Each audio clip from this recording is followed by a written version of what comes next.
No, thank you. Oh, come on. Did I lose my glasses? Yes, I did. Okay.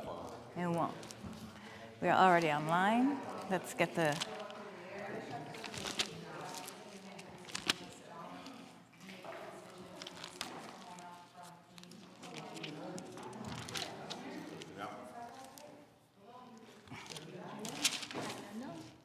Shabbat Shalom. Hi. Oh, so you're going to ask the congregation today? What you want? Okay. Oh, anything else? What? You can... I was going to say, it's also Annabelle's birthday in a couple days. Would you like to do a cake after Torah study or not? That's fine, or after Minyan. That's fine. I think for next week. I gotta think. I think it should be in between, so the people who don't stay are there. No, just like we have with Allah, just to say For happy next birthday. week, a second cake? No, I could do one today if you like. Oh, Yeah. fun. Okay. If you want. So whenever you want to do it, We'll do it. We'll do it right after Minyan. Okay. Thank you. Caught you online last night. Yafeh Darasht. Thanks. I appreciate that. I was a little anxious, as I always am. Shabbat Shalom, everybody. Shabbat Shalom. Welcome. Welcome for those of you, wherever you are enjoying our Torah study this morning. I never bring my phone into the sanctuary, but I think Rabbi Barris always brings his in here in case there's a sound issue, so hopefully there isn't. And if there is, somebody can text me. Okay, so nice to see everybody. I hope everybody had an enjoyable or having an enjoyable special Shabbat of Independence. And here we are to do a little study. And maybe those of you who are lucky enough to stay for Minyan. Ed's going to chant Torah, right, Ed? Yes. Okay. And Cantor Flaxman's going to chant the Haftarah. He's going to be here with us with Jessica, so we're expecting a beautiful morning.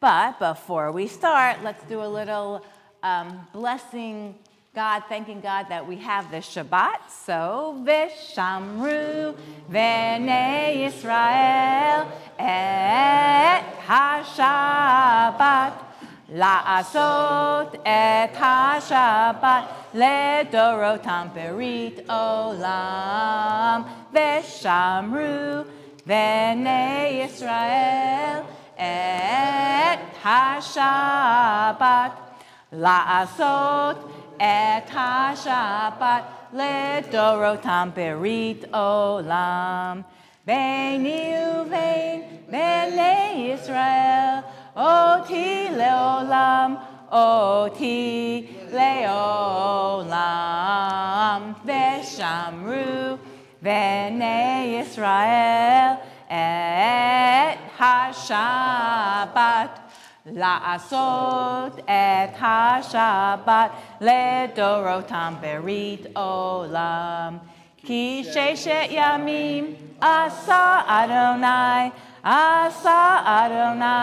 et hashamayim ve'et haaretz ve'shamru v'nei Yisrael et HaShabbat La'asot et HaShabbat Ledorotam Berit Olam Uvayom hashvi'i shavat vayinafash shavat vayinafash shavat vayinafash ve'shamru v'nei Yisrael et HaShabbat La'asot et HaShabbat Ledorotam Berit Olam Baruch atah Adonai Eloheinu melech haolam Borei pori hagafen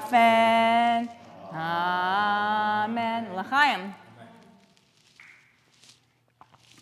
I do think one of the better innovations I brought to the temple was making everything grape juice. I think that was a great idea. So, well, we used to serve wine in with our kiddush, but we changed it all to grape juice. I think that was good. So See, people agree. Welcome to Parashat Korach. We'll be focusing on chapter 16 this morning. And the blessing, we should absolutely say the blessing for engaging in Torah study. Thank you. Baruch atah Adonai Eloheinu melech haolam asher kirishanu b'mitzvotav v'tzivanu la'asok b'divrei Torah. Amen. Todah. Also, this Israeli T-shirt designer from many decades ago was my favorite, and it's gone after a few years. But I always loved that designer's T-shirts. I wish I still had some. We're going to start on page 4, even before we start to read, because our first verses begin. Now, first, praise the family tree that was created. Do you know that Google Docs does not have a good way of creating this? I created one. I sent it to marketing so it could go online for everybody. And she's like, Jamie, it was great, but the last part, I couldn't get it. I'm drawing lines. I'm cutting and pasting boxes. I was really working hard. And then marketing's like, we'll fix it. I'm like, okay, great. We have a great marketing department. I give it to them. She calls back like half an hour. It's impossible. I'm like, I told you. But then she fixed it. So if we just take a quick look, there's more than, you can do a family tree going down, right? Down, down, down. Or you can do a pedigree tree going across. So what they tried to do is give me what I did going down, and then the last row, which for us is the most important row today, she had it switched to pedigree. I'm like, no, we need to see it in a straight line. But they did it. Tribe of Levi. I put this together because it's what we read in our first verse, and we want to get the point. So, Leah and Israel, Jacob, all those kids, Reuven, Shimon, Levi, Yehuda, Issachar, Zebulun, Dinah. We've read over and over again all their descendants. But now let's go to Levi. One of Levi has Kahat and some others. I didn't focus on everybody. And then Amram, right? Amram and Yocheved, Aminadav, Hebron, and Zichri. Oh yeah, the men are mentioned. And then look at the bottom. Amram, right? Ben Amram, we have Aaron, Moshe, where's Miriam? Aha! They almost got it right. There's supposed to be Miriam there also. So they made one mistake. Okay, whatever. But circled is the most important, Aaron and Moshe. And look at Aminadav, Korach, Nepheg, Zichri. What is the relationship between Aaron, Moshe, and Korach? They're first cousins. Okay, so that's how we see it. We see a very, very close relationship. Can we tell, just from the relationship lines, is there any difference in relationship hierarchy as it's put together in the chart between Aaron, Moshe, and Korach? Sons of the first child. Okay, so we have that. We have Aaron and Moshe are sons of the first son, but Kahat is, I think he was the first also. So, but they are the first of their father, Aaron's first, and then Korach is the first of his father. So that is a little different, right? We see that, but they are otherwise on equal footing, more or less, except for the first son idea. So that's what we want to look at. We have a visual now for those of us like me who are visual learners. We like to see that. So you can hold that on, you can refer to that as needed. I just wanted to see, so because when we begin Numbers chapter 16, verse 1, in our Chumash that we have in the back, it's page 1127. We're going to read through, I would say, let's read through verse 22.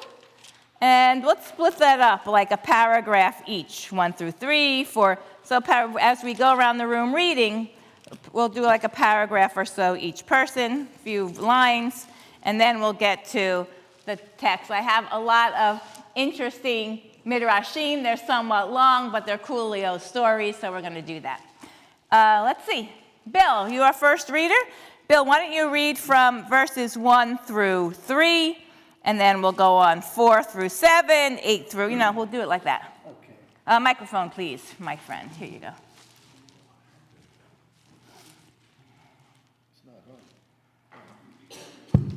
It's on now. Woo-hoo. Now Korah, son of Ishah, son of Kohath, son of Levi, betook himself along with Dathan and Abiram, sons of Eliab, and On, son of Peleth, descendants of Reuben, to rise up against Moses, together with 250 Israelites, chieftains of the community, chosen in the assembly, men of repute. They combined against Moses and Aaron and said to them, "You have gone too far, for all the community are holy, all of them, and the Lord is in their midst. Why then do you raise yourselves above the Lord's congregation?" Thank you. Pass the mic. Moses heard and fell on his face. He spoke to Korah and to the entire assembly, saying, "In the morning Hashem will make known the one who is his own and the Holy One, and he will draw him close to himself, and whoever he will choose, he will draw close to himself. Do this, take for yourselves fire pans, Korah and his entire assembly, and put fire in them and place incense upon them before Hashem tomorrow. Then the man whom Hashem will choose, he is the Holy One. It is too much for you, O offspring of Levi." Thank you. Pass the mic. We are on verse 8.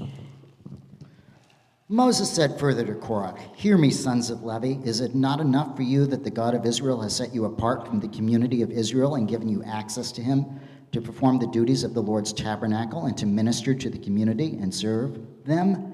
Thus he has advanced you and all your fellow Levites with you. Yet you seek the priesthood too. Truly it is against the Lord that you and all your company have banded together. For who is Aaron that you should rail against him?" Thank you. Verse 12. Sure. It's just like I do in the classroom. Nobody's forced to read or participate. You're just given the opportunity. Moses sent for Dathan and Abiram. Abiram, sons of Eliab, but they said, "We will not come. Chutzpah. It is not enough that you brought us from a land flowing with milk and honey to have us die in the wilderness, that you would also lord it over us. Even if you had brought us to a land flowing with milk and honey and given us possession of fields and vineyards, should you gouge out those men's eyes, we will not come." Moses was much aggrieved, and he said to the Lord, "Pay no regard to their oblation. I have not taken the ass of any of them, nor have I wronged any one of them." Basically, God, look at their chutzpah, is what Moses is saying. Verse 16.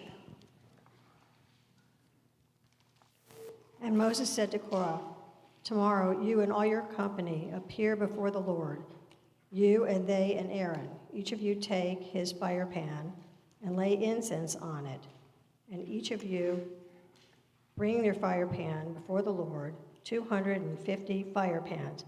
You and Aaron also bring your fire pans."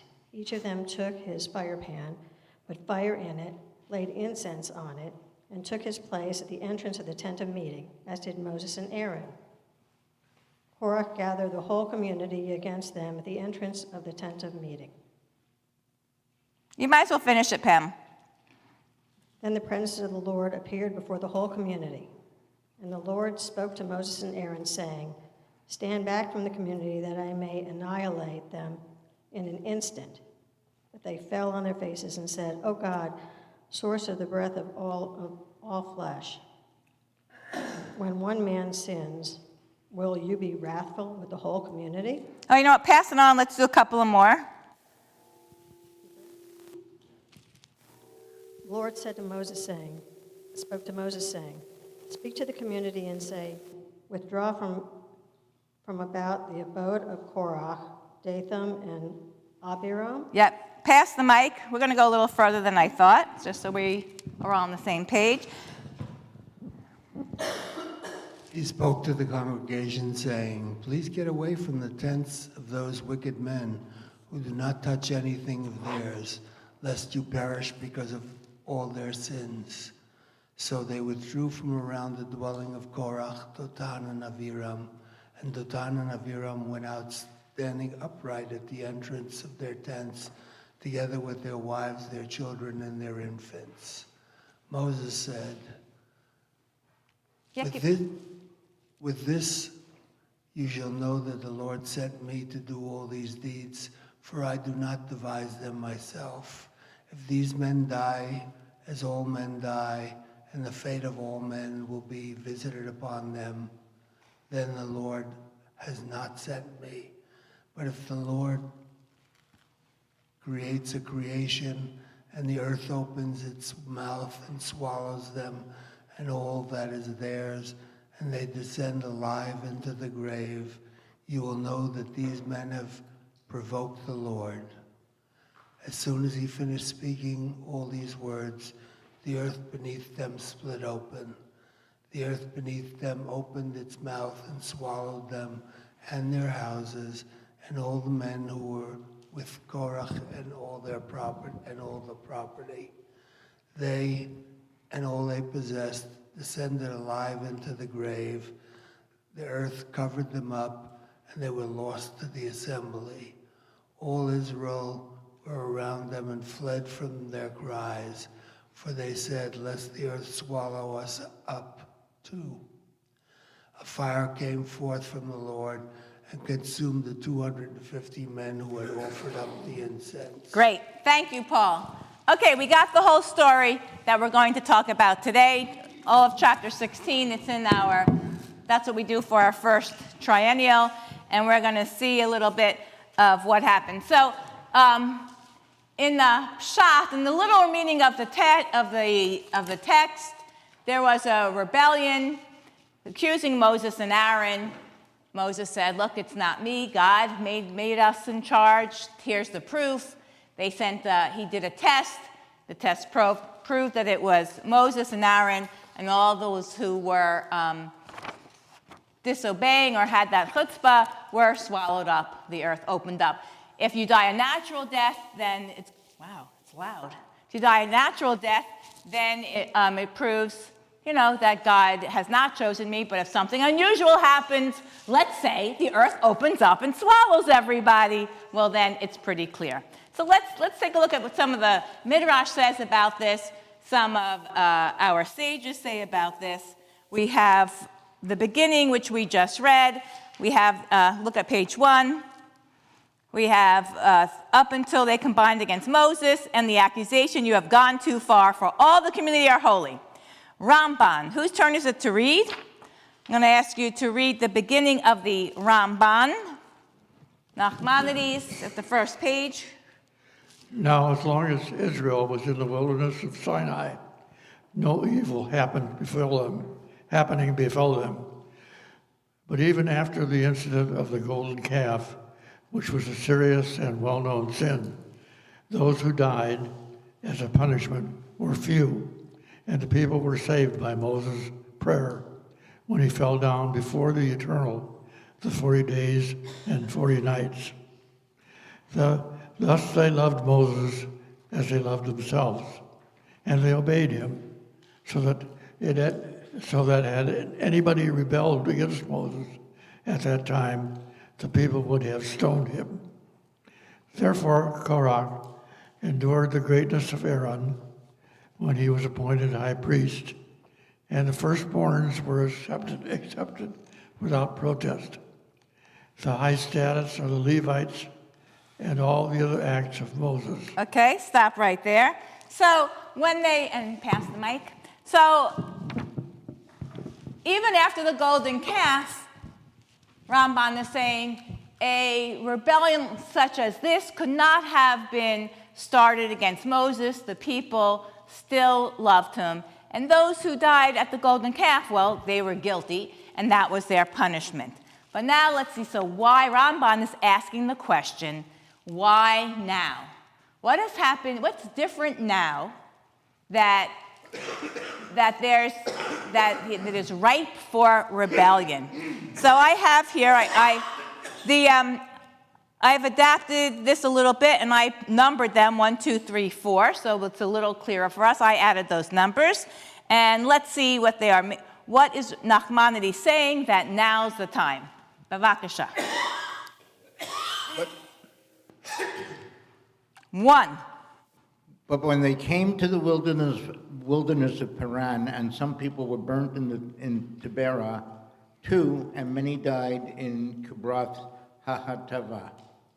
3, and when after sinning in the matter of the spies, Moses did not pray on their behalf, so that the decree against them was thus not annulled. And the princes of all the tribes died by the plague before the Eternal. 4, and it was decreed that the whole people would be consumed in the wilderness, and there they shall die. Then the mood of the whole people became embittered, and they said in their hearts, and mishaps occur to them through Moses' words. Therefore, Korach founded an opportune occasion to contest Moses' deeds, thinking that the people would readily listen to him. Thank you.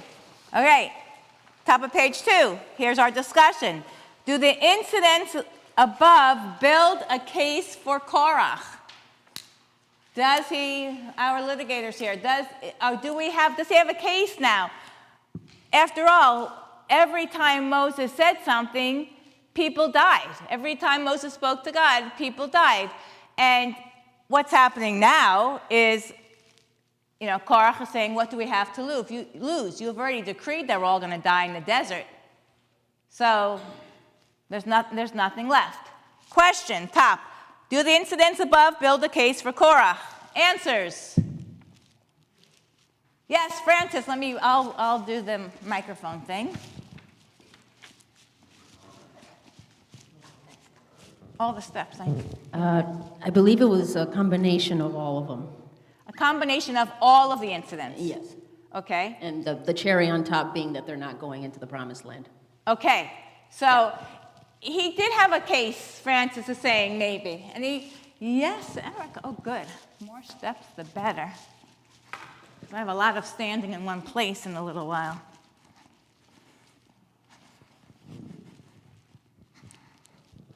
I don't think that he had a case, because if he was questioning Moses, he was actually questioning God. So he was confusing to some degree what Moses was doing as if he was doing it personally, but he was doing because he was in conversations with God, and he was to some degree the person that was executing God's order. So Korach was actually, in my mind, questioning God by doing that. Thank you. So, Korach, right? Erica was listening last night. I did mention this, that really what Korach is doing is he's questioning God's decisions. So once you question God's decisions, maybe there is no case. Anybody else? Korach was an opportunist. He saw an opportunity with the descent from the decision from this, to wander another 40 years, and he said, this may be an opportunity. And look who he had at his side, Dothan. He had other people who have exhibited a desire to ascend to leadership of the tribes. Thank you. So Bobby's saying, what's an opportunist is not somebody who suddenly becomes wanting something. They're waiting and they're looking. They have this idea. It's not, I'm going to rebel. I'm so upset. I'm going to rebel against what's happening. Those, sudden rebellions do happen. But in Korach's case, he's looking, he's waiting, he's planning. That's the difference. Who else? Yeah, he was planning. When would be the best time? Actually... Closer, Moses- mic closer. Oh, sorry. Actually, Moses did pray on behalf of the people when Okay. a spy incident happened. We're gonna That's see why they were allowed to continue wandering in the desert instead of being obliterated immediately. Now, Korah... Oh my goodness, Korach and Dathan and Abiram Are- flip the truth. Ah, we haven't heard that recently. Yeah, never happens, but it did happen in this case. Okay, thank you. Good one. Who else? Carol, did you want to say something? Hang on, wait. Did you? There's 2 mics. We can pass around, but it's more fun this way.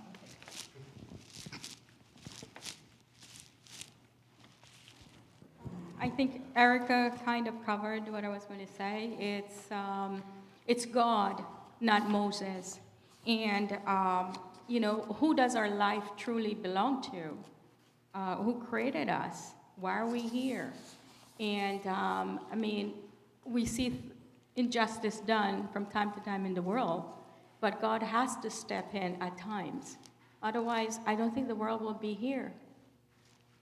Thank you.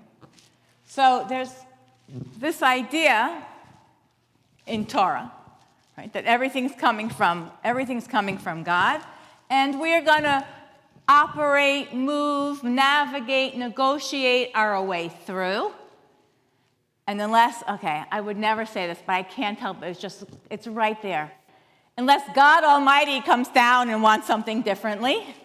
If you I couldn't help that. This is the way it goes. Okay, let's look at some more. Let's look at verse, where are we? Top of page 2. So, chapter 16, verse 19. So we have the setup for Korach, and I really do like understanding Korach as an opportunist. We understand that this is not something sudden. He's waiting. He's planning. It's who he is. That's a different story than somebody saying, oh my goodness, we are feeling oppressed this second. Numbers 16:19. Whose turn is it to read? Okay. There you go. Korath gathered the whole community against them at the entrance of the tent of meeting. Then the presence of Hashem appeared to the whole community. Okay, we're going to looking at Vayakel Alehem Korach et Kol Ha'edah. What, the rabbis, what does he mean? The whole community. Who is the whole community? Read the Midrash. Korah went that entire night and was misleading Israel and saying to them, what do you think that I am engaged in, taking all of this prominence for myself? Actually, what do you think that I'm engaged in, taking all this prominence for myself? Keep going.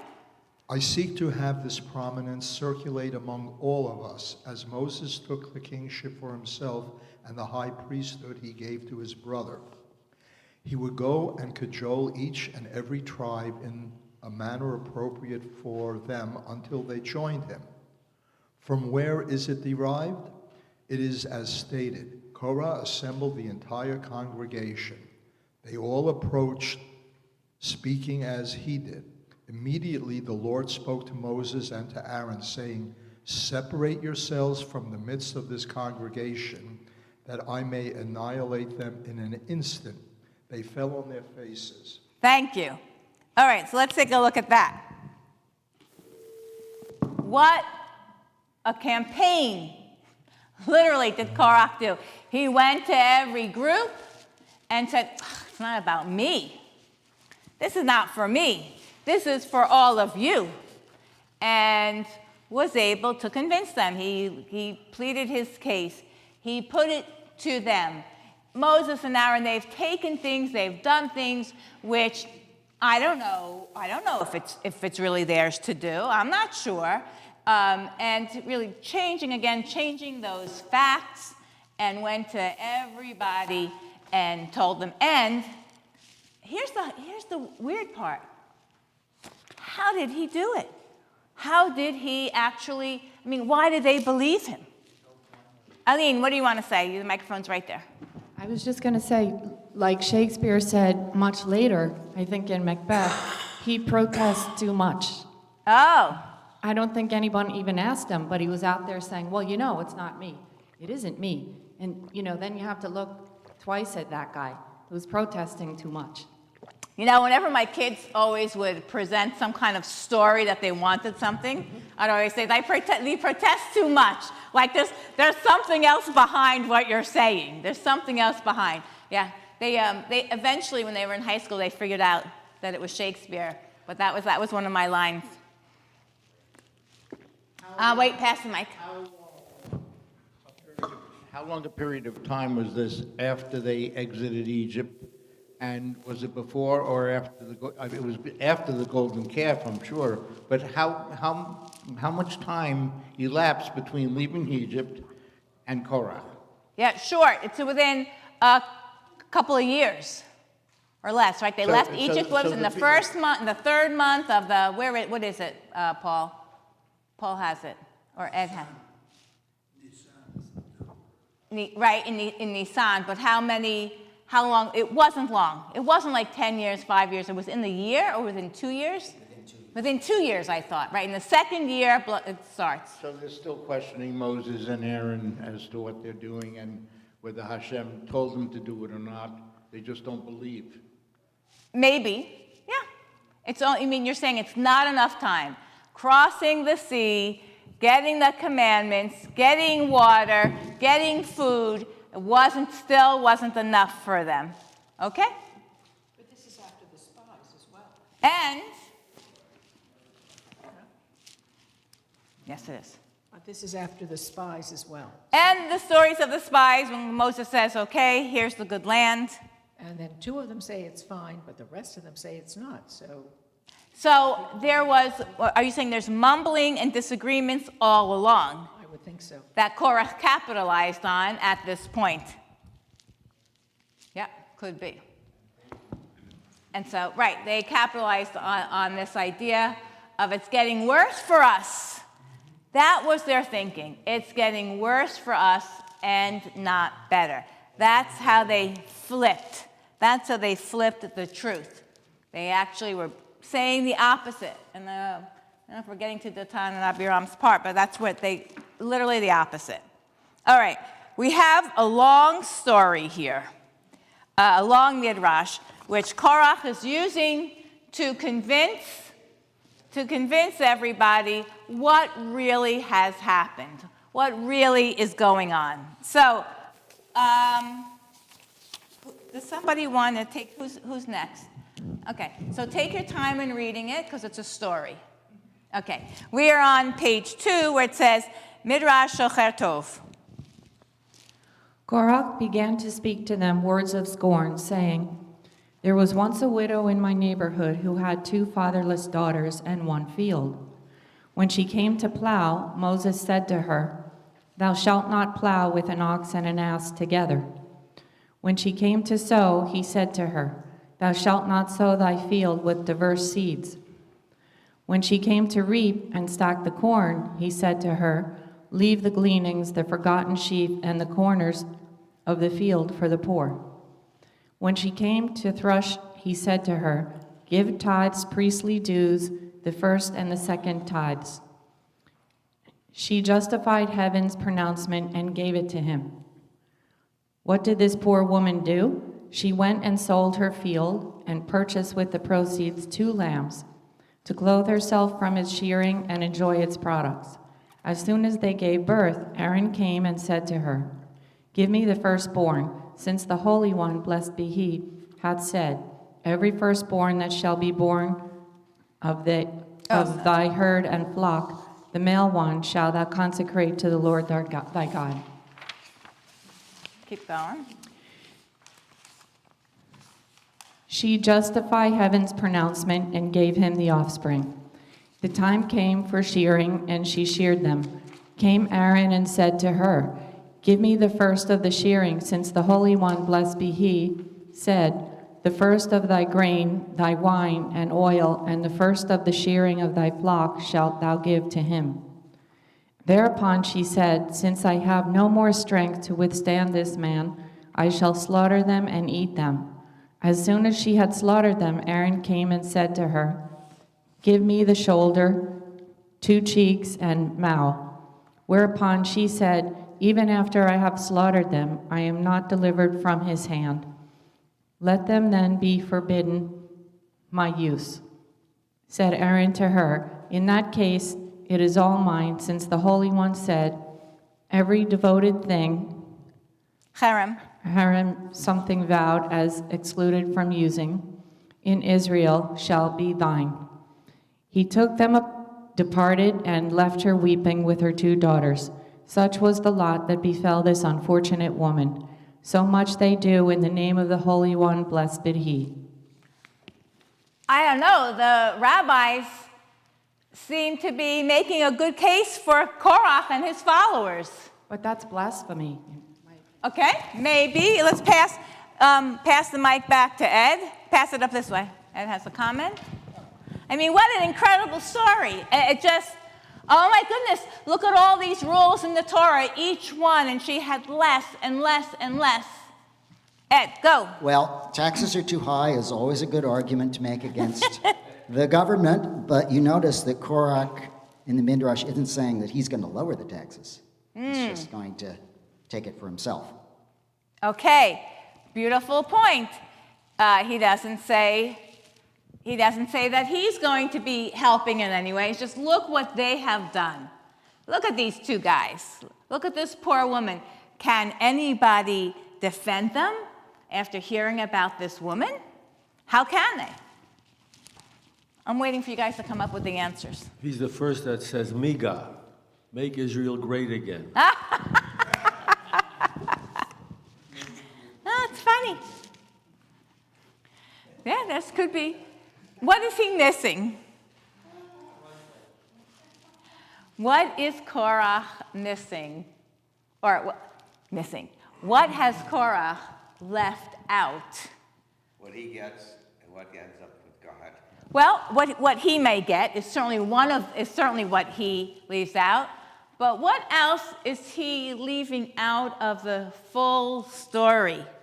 What is he leaving out of the story? The rules of the Torah apply to everybody. Okay. Not only to this poor woman. That Aaron was quoting something in particular, but all the laws of the Torah apply to everybody. So she's not singled out, Annabelle is saying. So he left that out, right? That they're all standing here, men, women, children, from the water carrier to the heads of the tribes. Everybody's going to hear this law, right? It's all for everyone.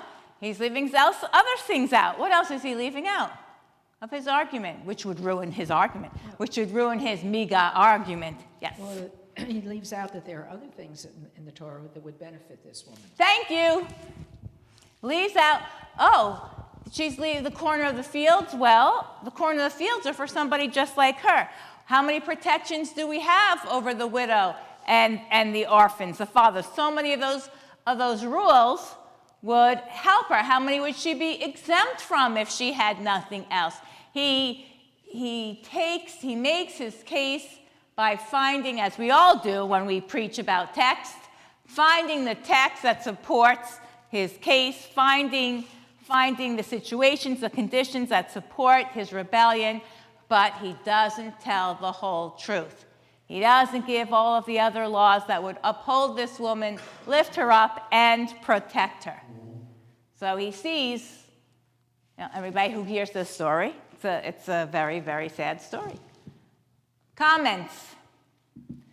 The rabbis also, I'm not sure, there are things against Korach, but these things are pretty much leave us thinking, which is really one of the things I believe the Torah wants us to do, which should be part of our discussion this morning, as soon as we're done with the text, leads us thinking, how does one discern right, not right from wrong, but how does one discern those who seek leadership and what they share to tell the population. How do we make that discernment? That's going to be the question. That's going to be our discussion for the rest of the morning after we finish the text. So hang on. Richard, I'll let you speak before then. Shabbat shalom. For me, coming late, sorry. It's okay.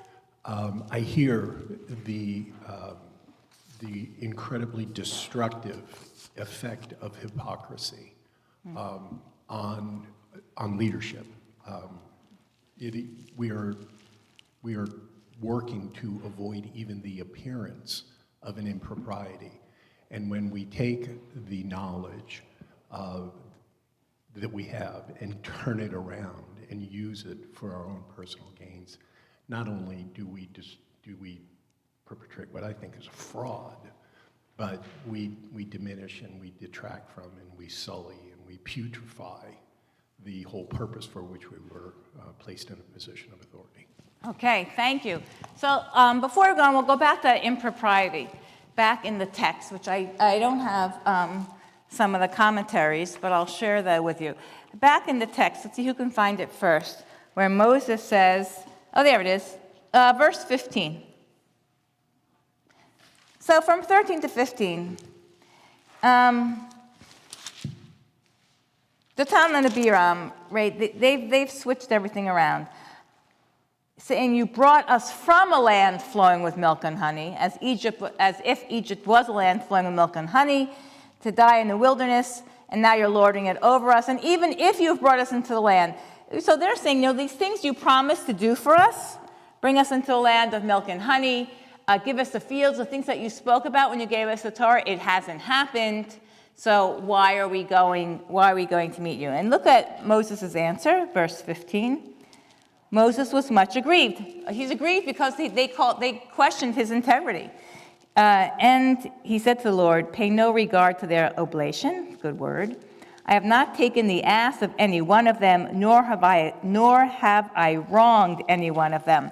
And the commentaries talk a little bit about that, and this is really interesting. So Moses had like an expense account to do his work as Mosesing, as leader.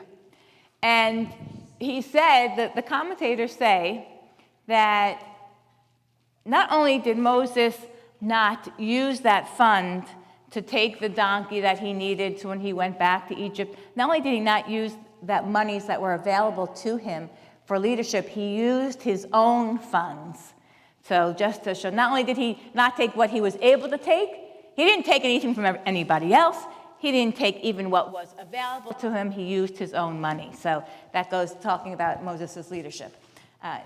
Nice aside, talking about hypocrisy. And right, and everything Korach does, and Dathan and Abiram is flipping the truth.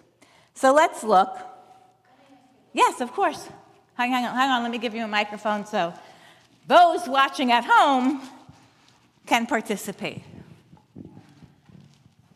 Why would Moses have to reassure God or something?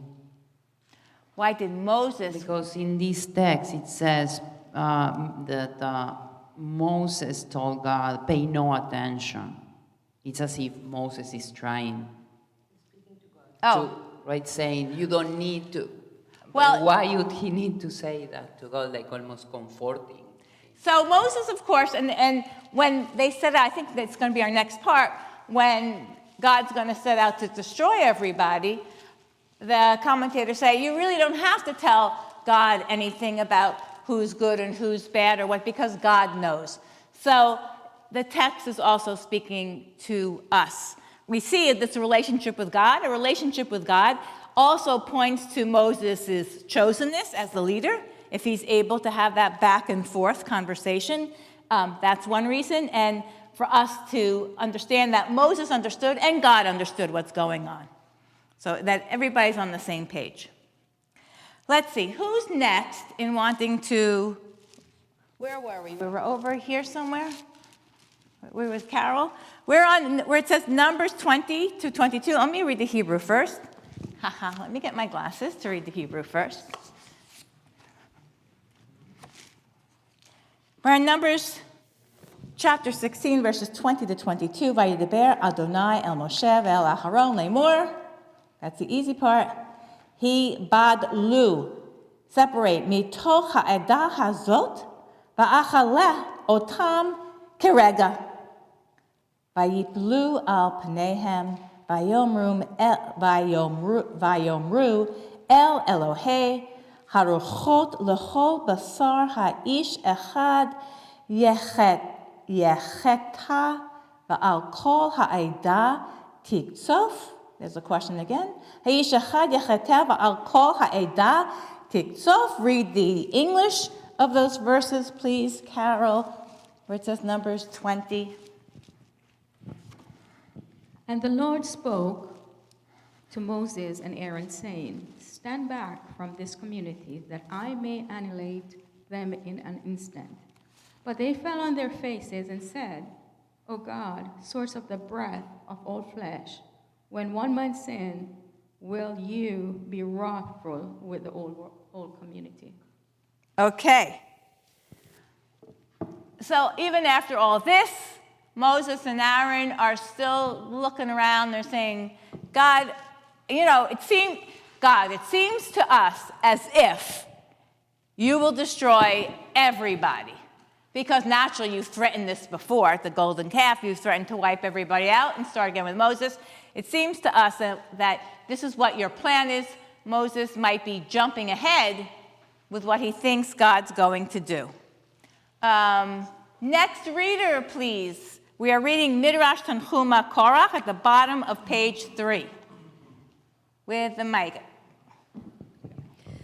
They said to him, Master of the world, in the case of a king, when a province rebels against him, when they persist in cursing the king or his deputies, 10 or 20 of them, he sends out his legions and carries out reprisals against it. So he kills the good with the evil, because he does not know who among them has rebelled and who has not rebelled, who has honored the king and who has cursed him. You, however, know the thoughts of every person, even what the hearts and the reins counsel. So you know who has sinned and who has not sinned, for you know the spirit of each and every person. It is therefore stated, O God, the God of all human spirits, the Holy One, blessed be he, said to them, You have spoken well, I am making the matter known, who has sinned and who has not sinned. Thank you. So basically, don't worry. That's all our text. Don't worry. I know who has sinned and who hasn't sinned. So, what is God going to do? What do we read that God did afterwards? God opened up the ground, but first, right, separate. Aaron and Moses separate. Those other people, if you're not part of them, separate yourselves. So there's this dual thing going on. You must separate yourself, and God will separate. God will know who to separate, the sinners from the ones who didn't sin. God's going to know. Don't worry. Which is something that we hope when we see throughout the Torah when there's some destruction, that God knows. Sometimes we don't know, many times we don't know, but according to our text, God knows. So, this idea of there's collateral damage in the Torah doesn't really exist. Collateral damage doesn't exist because if you are really the right people, if you haven't sinned, then you will live. So when we see the people who are in the desert, the generation of the wilderness who are going to die out, who comes in, right? They were under 20 when the proclamation was made. There are certain people who do survive and do go in because God knows, as we say, what's in the hearts and minds of every sinner. That's what really the Midrash was getting at. Questions about this? Yes, microphone. Thank you. No, I question, early on, Korach tells people to bring their fire pans and whatever, so we know who's with Korach and who isn't, so God knows. But when you talk about collateral damage, let's assume the head male in the family comes with his fire pan. The entire family is wiped out, though. Those women and children are collateral damage, are they not? Torah says no. The rabbi's saying no. I mean, because we do see even the infants around the households went down with them. There is something that, what did I read? Yeah, it's not, it's one of those, yes, that's what it looks like, but the Torah wants us to say no. 32. And the earth opened its mouth and swallowed them up with their households, all Korach's people and all their possessions. Right, there's even another section. Yeah? The answer is, the rabbis give the answer that God knows the difference. That's the answer that we get. By the way, when they're told to separate themselves, it may not necessarily involve a lot of distance, because some of the older people couldn't move very far. So the separation could have been, partly, an inch or two, but, spiritually separate, so that he could selectively have the earth stay where they were standing. So, yeah, that is one of the points. What does it mean to separate oneself? What does that mean? And the sages say separating is not only a physically separating. I always say there's a translation of the Hashkivenu that we read on Friday night sometimes, and it says, may you walk with good companions. And I always used to announce it when there were kids in the room. This is the teenage prayer. This is the prayer for teenagers. May you always walk with good companions. Of course, in today's world, I need to really expand that. This is the prayer for everybody to ask God, may we always walk with good companions. But that separation is not only could be a spiritual separation, it could be a separation of mindset. No, I'm not with those guys. And God would know the difference. Right? So the earth opened up and swallowed them, but maybe it didn't, those people who don't need to be swallowed weren't swallowed. So, thank you. Let's go back.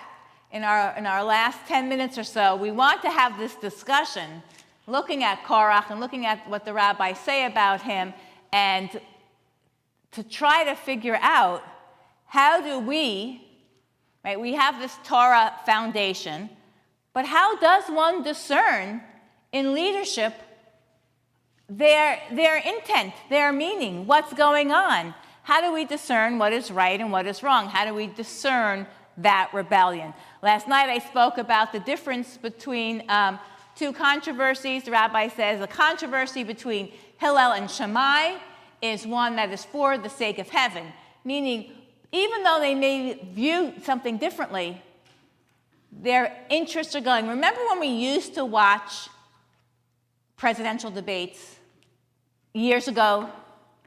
And we got the feeling, I may not agree with this guy, I may not agree with this guy, I don't like his thoughts, but you sort of got the feeling that yes, they were different in their getting to,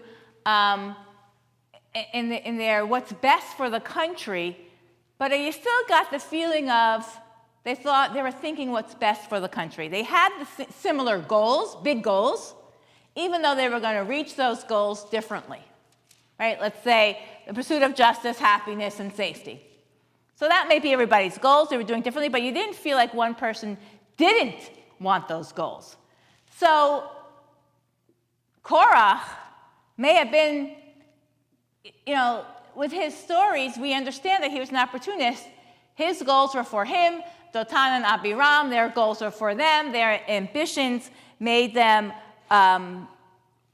not the right leaders. But sometimes it's hard to tell, and it was hard to tell for all those people. So how do we discern today? How do we discern? Yes? Can I just backtrack? Backtrack a second. Just backtrack. I just found use the mic. Backtracking too. Backtracking. I found an answer to the question that I raised just a minute ago. And okay. That comes up in Numbers 26:11, where it says, or 10 and 11, whereupon the earth opened its mouth and swallowed them up with Korah. When the band died, when fire consumed 250 men, and they became an example. The sons of Korah, however, did not die. So I guess the women and children, only the men were swallowed. Well, those were the 250 heads of the tribes, but there are more. If you read it further, right, Aaron has to go in with his incense and stop the following plague. But it says Korach's children didn't die. Korach's children didn't die. You'd think if anybody was going to be punished, He and his family. Korach, right, they didn't stand with him, which is another, really, are the innocent going to be punished with the guilty? That saying Korach's children were innocent. Discernment today. Discernment based on what we know. What do you use to discern your leadership today? That's the question. Well, at that time, or I should say even today, everybody was interested in the benefit to the country. And there were different means of obtaining that. And in this particular case, I think it even may go back to this case of the spies, because some of the spies wanted to have something happen which was beneficial. And then the other spies said, no, that's not a good deal there. So the whole country was almost divided by those spies that supported Israel and those spies that did not. So in that case, right, so going back to Shalach Lecha, the 10 spies that came back and said were too fearful or whatever they lacked, that they couldn't see that they were able and supposed to go into that land. And they also, through their words, frightened everybody else. That really started this separation, which is saying, which Korach monopolized. Right. So I guess we're saying, I guess the Torah is saying, it's not that difficult to turn people against the direction we should be going in if what's put in front of them is their suffering. Maybe that's what makes it hard for people to discern good leadership or bad leadership. That's my question I'm asking you. What do we use to discern? How do we discern what's good and bad? How do we know a Korach when we see him? Or her? How do we know a Korach when we see them? Francis, b'vakasha. I would say manipulation, because Korah was a major manipulator. Okay. So if somebody who can use manipulation and whip everybody up, then that's definitely something to watch out. You know, not a good leader, at least not somebody in it, you know, for everybody. Okay, so one way to discern is are they manipulating the facts, what's going on, somebody else's truth? Carol?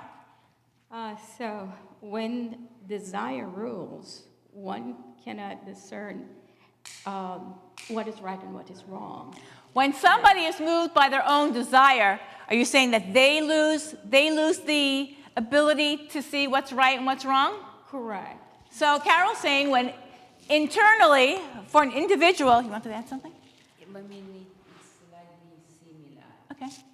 So that for the leader, for the person who wants leadership, their own desire is going to confuse the right way of doing things. But how do we know, looking at that person, listening to that person, how do we know?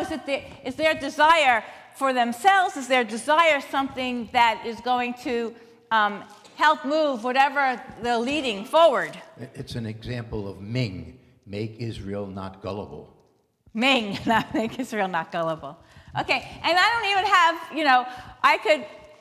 I'm not even just, in my head, presenting this, I'm not thinking of only a couple of leaders or I'm not just talking about our elections coming up or Israel. It's everywhere, right? And it's at all times. Now it seems to be, for me, a little bit more in my face of how we discern this.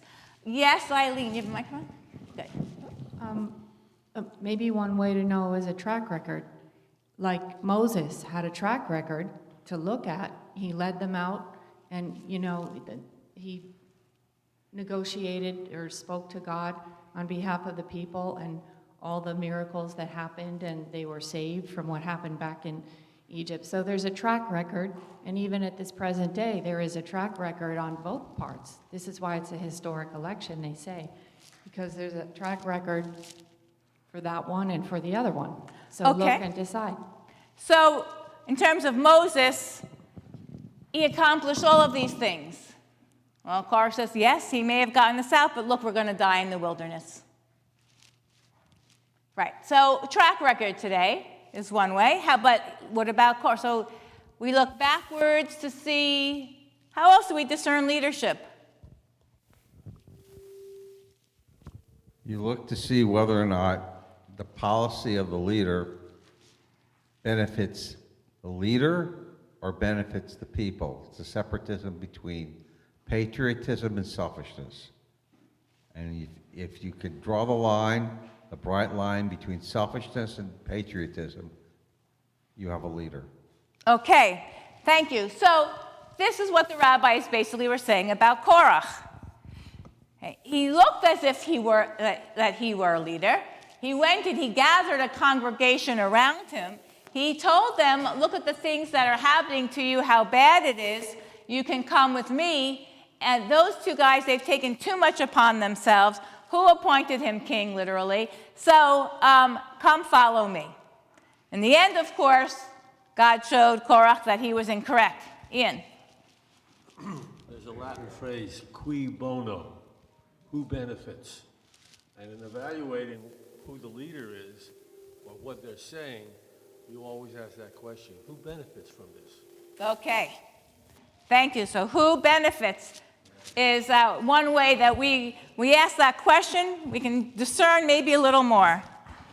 And also in that determination of who benefits or who is ultimately the beneficiary of that is also who's going to suffer or what are the consequences of those actions. For example, in this case, Korach, because of what he did, all of these people that were following him died. And we have this same argument now, and I'm not going to get into politics, about the hostages and what is the goal of the leadership of the war, if it's a personal benefit or not. So ultimately, if you disregard the consequences of your people, okay, because of your own goal, and you don't care what's going to happen to them, like in this case, Korach, they died, then I guess that also shows that you are in for yourself. Thank you. Okay, so who benefits? What are the consequences? Who benefits? Who is harmed? One of the requirements of determining who benefits is the requirement for full disclosure, okay? When somebody is promoting a stock, they show whether that person owns any of the stock. When somebody's running for president, they're required to disclose all their assets so that people can understand where there could be a conflict of interest if something comes up during their presidency. And so that's a requirement. Okay, so we look at a leader who's presenting themselves as appropriate for this position, who benefits from their leadership. Okay? That was Korach's issue. He wanted to benefit. What consequences does his leadership have on others? Who does he harm? Who benefits? Who harms? And do we know the full story? Are we told the full story? Do we understand? Korach, the rabbis presented that heartfelt midrash, nearly in Korach's defense. But then, if we read further in the Torah, we see all the rules that would protect this widow. So that also kind of full disclosure. Annabella, I think you'll be the final comment. It's going back to Hillel and Shammai. Basically, it is not only who benefits from it, but what was the intention from the get-go. Sometimes the intention might be good, but the execution sort of falls short of what it was meant to be. Okay, so we look at the intention we see from the first 3 verses of the portion. Korach's intention is for him because his first line of defense is, really, you guys, whom I am on the same line. His first way of looking at that is, I deserve what you deserve. Well, I deserve what you have. I am equal to you. So we have in this model of Korach, Datan, and Abiram to discern leadership and to discern leadership that's an opportunist. Why are they doing this? What's their intention? What are their goals? Who is it harming? Who's going to benefit? And so when we look at that from these models in the Torah, we can sort of move forward in our obligations as citizens and human beings to where do we lend our support, and where do we try to separate ourselves, or maybe even help separate others from what is wrong. I have one more comment. Okay. There. My comment is, Moses doesn't need this job. Moses could retire. Okay? But Korach needs it to protect himself, to protect his people and his family. And the riches will come upon Korach. Moses doesn't need it. He can retire and just live along until he can get the Jews get this. Well, I don't know if Moses doesn't need the job. Moses never wanted the job. He was happy being a shepherd, watching his sheep. But the idea that, and here's maybe something else that's important to add to our list of who benefits. Who is really called to service? Is this service a calling or not? Is that part of what we're looking for? So, all right, Todah Rabbah, everybody. Shabbat Shalom. Thank you. Remember what Kennedy said, don't ask what your country can do for you, ask What you can do for your country. your country. Same. How are you? God called Moses. No. Well, he didn't.